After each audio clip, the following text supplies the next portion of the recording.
নমস্কার বন্ধুরা, আমার চ্যানেলে আপনাদেরকে স্বাগত।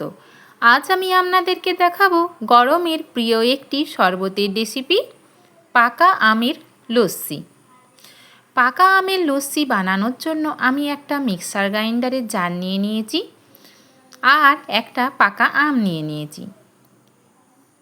পাকা আমের খোসা এবং আঁটি বাদ দিয়ে আমের পাল্পটাকে একটা চামচের সাহায্যে বের করে নিয়ে মিক্সিং জারের মধ্যে দিয়ে দেব।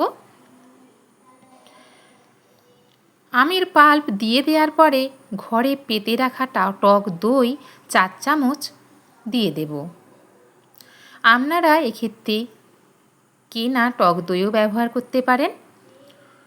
টক দই দিয়ে দেওয়ার পরে আমি চিনি দিয়ে দেব 2 চামচ। মিষ্টিটা আপনারা আপনাদের পছন্দ মতো কমিয়ে বা বাড়িয়ে নিতে পারেন।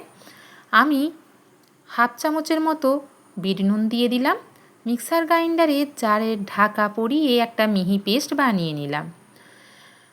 এখন আমি গ্লাসে আমার পাকা আমের লস্যি সার্ভ করব। 2টো বরফের টুকরো দিয়ে দেব আর কুচিয়ে রাখা পাকা আম, তার উপরে কিছু ড্রাই ফ্রুটস দিয়ে দেব, কাজু বাদাম, আমন্ড এবং কিশমিশ কুচি। ওপর থেকে আরও সামান্য একটু টক দই দিয়ে দেব। আপনারা এইভাবে একবার বাড়িতে পাকা আমের লস্যি বানিয়ে খাবেন। যদি ভালো লাগে আমার চ্যানেলটি সাবস্ক্রাইব করার অনুরোধ জানালাম।